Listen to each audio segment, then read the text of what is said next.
Bismillahirrahmanirrahim. Assalamualaikum warahmatullahi wabarakatuh.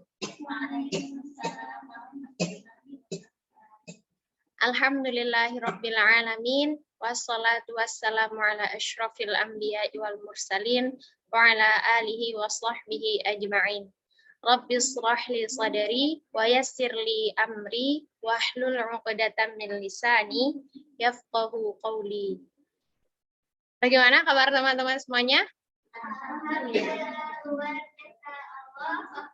Allahu Akbar. Alhamdulillah. Ala kulli hal, semuanya dalam keadaan sehat walafiat, semoga, dan semoga kenikmatan iman, Islam, terus nikmat sehat yang Allah karuniakan kepada kita dapat kita optimalkan untuk melaksanakan segala perintahnya Allah dan menjauhi segala apa yang Allah larang. Amin ya rabbal alamin. Baik, insya Allah pada kesempatan kali ini Nikmah akan menyampaikan kultum salah satu tembang dari tembang. Ya, tembang ini lagu. Nah, lagunya kenapa langsung metoknya datang? Insya Allah diciptakan oleh Sunan Kalijaga, temannya Lir Ilir Kanuril, yaitu adalah Gundul-Gundul Pacul. Gimana kalau dengar kata gundul yang teringat pertama kali, bagian apa dari tubuh kita?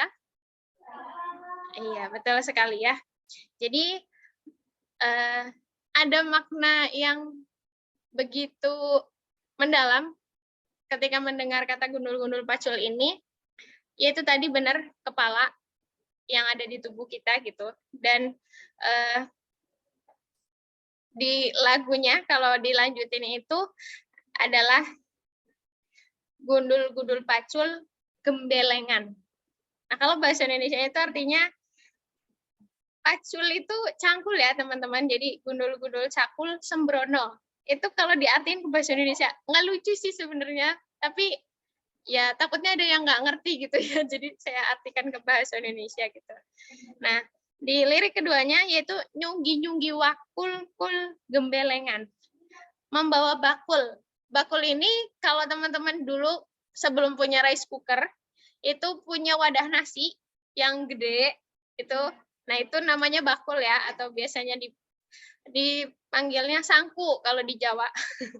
Dan gembelengan tadi sembrono, wakul gelimpang, segane dari sak latar, bakulnya terguling. Gimana sih kalau terguling kan pasti bakal jadi nasinya tumpah kan, jadi berantakan gitu. Nah, di sini tuh ya dalam tanda kutip kayak konotasinya berlebihan, tumpahnya jadi sehalaman.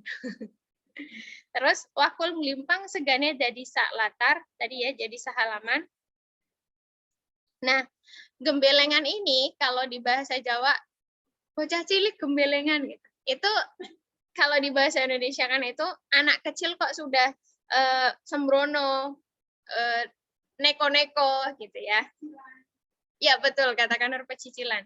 Nah, di sini lagu ini mengajarkan kepada kita tentang kepemimpinan. Nah, kan semua kita menjadi pemimpin untuk diri kita. Tapi di sini lebih Nikmah pengen menyampaikannya untuk pemimpin negeri ini.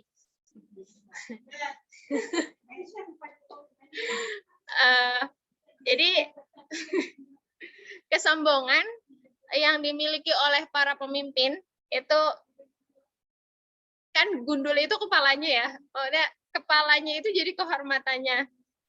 Nah, kalau dia memiliki sifat sombong, itu dia akan menyimbolkan apa? Gimana sih? Orang sombong lah yang kata kemarin Kanur bilang, jadi sombong itu hanya pantas disandang oleh Allah gitu ya. Ya seorang pemimpin juga masih sama gitu. Dia manusia, apalagi yang dia pimpin manusia juga. Jadi ya nggak pantas banget untuk dia sombong. Nah, kalau di sini kan tadi gundul. Kalau di bahasa Jawa selain kepala, kepalanya itu tanpa rambut. Jadi dia itu gundul itu ya nggak punya rambut, dan di situ menyimbolkan kehormatan dan kemuliaan seseorang. Sedangkan rambut merupakan mahkota yang menjadi simbol keindahan kepala. Kita ya khususnya buat perempuan gitu ya. Kan nggak boleh memotong rambut menyerupai laki-laki. Nah, di situ karena rambut menjadi nilai hiasan perempuan itu gitu. Makanya nggak boleh, ya itu secara sederhananya gitu. Di dalam syariat tentu dibahas lebih dalam, tapi insya Allah Nimah belum sanggup untuk membahas itu. Jadi kita masih di sini aja. Nah, yang menjadi simbol keindahan kepala. Bisa dikatakan gundul ini berarti kehormatan tanpa sebuah mahkota. Nah, kalau pemimpin yang memang dia bekerja untuk rakyatnya, untuk kesejahteraan rakyatnya, dia akan bekerja meskipun tanpa menggunakan mahkota, dia udah menjadi pemimpin yang dihormati oleh rakyatnya. Tanpa harus banyak pencitraan, babi bu gitu ya. Sedikit-sedikit sorot kamera, kayak gitu dah. Nah, jadi 4 hal yang jadi senjatanya pemimpin selain tangannya untuk menggerakkan pena menandatangani kebijakan, yaitu adalah mata. Matanya itu beneran digunakan untuk mengamati rakyatnya apa enggak sih? Butuh apa aja sih rakyatku? Bukan berarti di tengah pandemi tiba-tiba pengen pindah ibu kota gitu ya. Padahal kan kondisi masyarakatnya sedang perih payah gitu. Nah, telinganya itu digunakan untuk mendengar suara rakyat apa enggak? Apa cuman ketika hari pers doang menyampaikan, iya silakan dikritik kami pemerintah gimana, harus bagaimana gitu. Tapi nyatanya ketika rakyat membentangkan spanduknya, salah satu contoh yang terupdate yaitu adalah di salah satu wilayah yaitu Wadas di Purworejo, mereka yang membentangkan spanduk, menyuarakan, menolak, itu mereka akan tidak segan-segan oleh aparat ditangkap. Nah, aparat ini bilangnya, saya melaksanakan tugas. Kasihan loh, sama-sama masyarakat sipil, tapi dibenturkan satu oleh tugas, satu oleh kebutuhan pribadinya harus penuhi tentang kehidupannya. Nah, itu. Nah, kemudian hidung dan mulutnya. Kalau dia bisa membau dengan baik, mulutnya bisa merasakan, sama-sama, oh iya, rakyatku lagi susah makan. Berarti hidungnya kan sebenarnya mencium aroma-aroma, ya Allah masyarakatku kok kayaknya buat makan aja susah banget. Ayolah lebih prihatin gitu. Bukan berarti yang katanya menghentikan ekspor, menghentikan ekspor batu bara. Tapi kemudian hari berikutnya langsung launching banyak, ternyata langsung banyak dikeluarkan gitu ya. Nah, itu tentang yang pertama. Jadi wahai pemimpin negeriku, silakanlah bekerja tanpa harus tadi meskipun tanpa rambut, silakanlah tetap menawan dengan kenaturalannya dalam memimpin. Gitu. Kemudian nyunggi wakul-kul gembelengan, nasi di dalam bakul itu ibarat sumber kekayaan negeri dari negara yang berhak diterima oleh rakyatnya, harus dijaga dengan baik, tidak semena-mena.